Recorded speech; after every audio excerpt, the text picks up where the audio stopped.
over prepare at, you know, early on in your career, and then you can decide whether you want to like send them something small to begin with, or suggest that you're going to adapt this book and see how you feel. But in terms of like getting noticed and getting it, just write as much as you can. I joined Film4 in January, I should say, so just coming up to my year anniversary. So we make about 12 films a year, 10 to 12 films a year, and our budget is around 25 million, and that's annually. And I think the first thing just to say is that we are a commercial financier, so it's not public money. So we do have probably tougher commercial imperatives on our finance than, say, BBC or BFI, and that does impact the way we look at our slate for the year. And within that 12, we make about 3 to 4 debut films a year. And those debuts are films where we, you know, don't necessarily expect to see a return on investment. We're doing it because we love the filmmakers, we love, you know, the directors, also the writer-directors, all the writer and directing teams.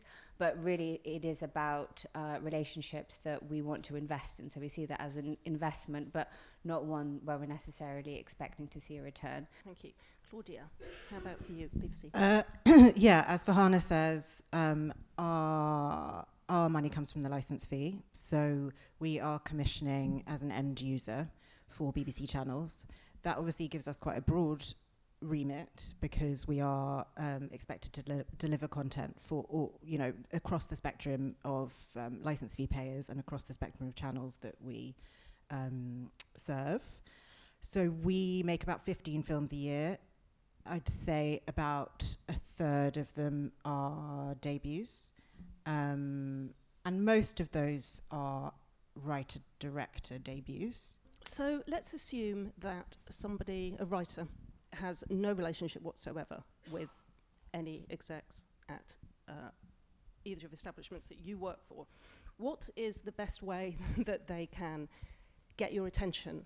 I mean, there are lots of ways. The easiest way to answer that for us is BBC Writers' Room, who we are developing a closer and closer relationship with, but obviously that's really well established route into the BBC for writers, and it's been going for a really long time. They know what they're doing. You know, they work with writers all the time. I mean, obviously, agents often send us writers. We go to the theatre a lot. You know, we have our team is made up of 3 commissioners, 2 development execs, you know, who are always out going to theatre. You know, so in a way, I feel like, I don't know what Farhana would say, but the work itself is often what brings us to writers more than anything. Like, you know, making good work plus agents. Same for you, Farhana? Yeah, I would say very similar. You know, we're sort of very proactively looking at material, going to the theatre, as Claudia says, you know, watching shorts. We watch a lot of comedy. We have very close relationships with the comedy and drama departments within Channel 4. There's also the, you know, Channel 4 screenwriting course, which has brought through some brilliant writers who are working in film and TV. So people like Teresa Coco, you know, I read her work first when she was on the Channel 4 screenwriting course, and you know, she's a big name in TV, but she's also made her debut works with, you know, with Film4, and I know she's working with many other people as well. So I think that scheme is a good one. But yeah, shorts as well. You know, people sometimes we watch shorts which have a really clear writing voice there as well. So yeah, we are proactive. Agents send us stuff. And, you know, people can find their way to us through other departments within the channel as well. I mean, I think if it's someone who's coming to us as a pure writer, not writer-director, I'd want to see their writing. You know, a pitch in and of itself doesn't tell you what you need to know about their voice. You know, however good the idea was, I'd want to know. I'd want to at least have a sample of their work to understand how it would be executed.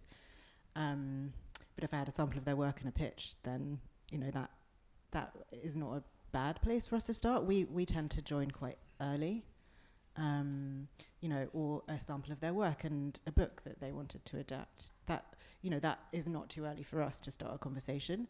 But we do normally work with producers, is the other thing that I would say, is that we can help facilitate introductions there, but we prefer across the board to always have a producer on board from the start. I've also had verbal pitches, including from a writer last week who I actually hadn't met, but the producers told me that he had an amazing pitch and I should meet him. And so he came with the producers. The producers made the introduction. It was an amazing pitch, amazing idea. And, you know, we commissioned it in the room, even though there wasn't a document. So that can also happen if, you know, if the idea is really strong and you have managed to find producers who can contact commissioners directly and get you in the room with them, then that's also a viable way to commission. And but that would sound like it was definitely bolstered by having a producer coming in with a producer. Yeah, definitely. Like in that instance, I didn't know them. I didn't know their previous work. I don't think I would have taken that meeting had the producers, who are also not hugely established, but they're people we're building a relationship with, said, no, you've got to hear this pitch. So that's why I took the meeting. So Joe, so Calm with Horses, which was your debut, so how did you become attached to, tell us about the genesis of the project, how you came to be working on it? Sure, yeah, it was a weird one, really. It was a lot of serendipity involved. So I was at film school with Nick Rowland, who directed the film. We had made 2 or 3 short films together. He had then, through his agency, he had signed with an agent off the back of the short films, and through his agency had come to contact with DMC, who were the producers, and Dan Emerson, who produced the film. And they kind of got the ball rolling initially. They got the rights to the book.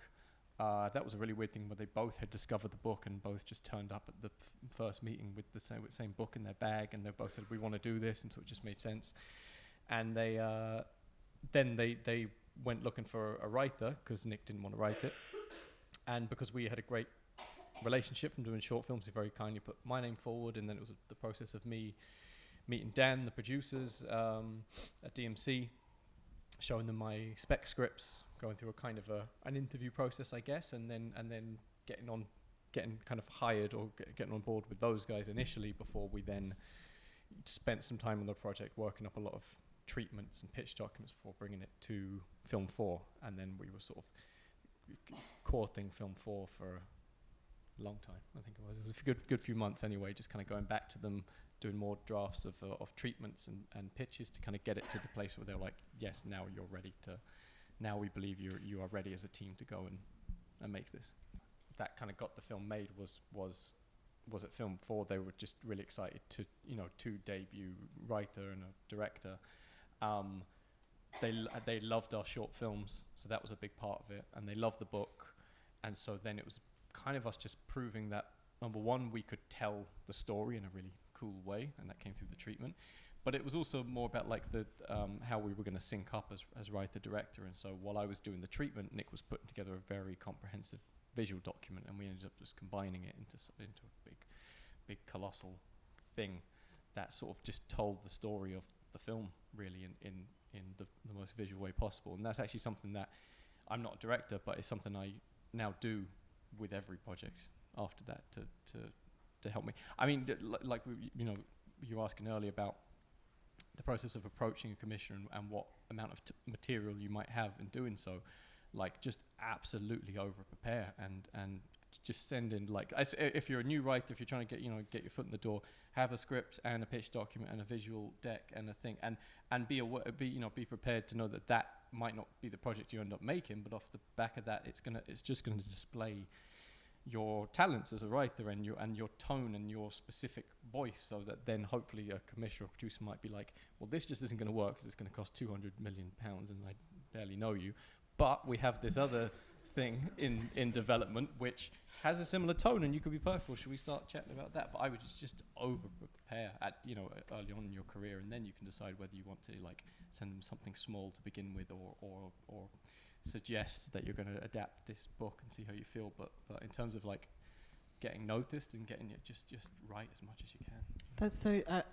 There are so many writers who are working now who I don't know whether you feel like this, but where I remember their first spec script going out and like everyone going wild over it and it getting bought, and there are so many where I think actually that one never got made. Like it got bought, but it never got. A really expensive Western.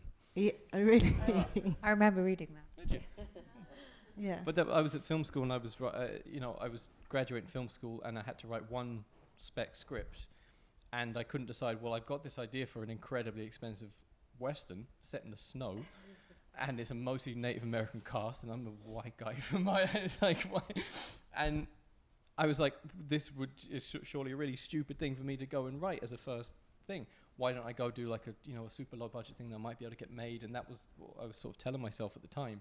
And my tutor, Brian Ward, was like, no, write the West. What do you want to write? I was like, well, I want to write the West. He was like, write the fucking Western then, because that's going to be the best piece of writing you're going to be able to deliver. No one's going to make it, or certainly not now, but it's going to be an awesome piece of writing, and that's what's going to get people excited. People aren't going to get excited about a half-hearted attempt at a low. Not that I have any problem with low-budget films. I end up doing one, but in terms of what expresses you best as a writer, write a thing in space, or what, you know what I mean.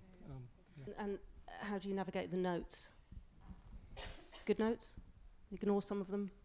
I mean, yeah, you just need to just have an honest communication with them. If you're getting a note that feels completely wrong to what your instincts are, you need to just say so. Because then what's going to happen is either the person's going to clarify what the note is, and then you're like, oh yeah, sorry, actually, if you do it like that, yeah, it can work. Or you will be able to articulate yourself in a way that they're like, you're right. Or you give it a try as a tactical way of saying, see, it doesn't work.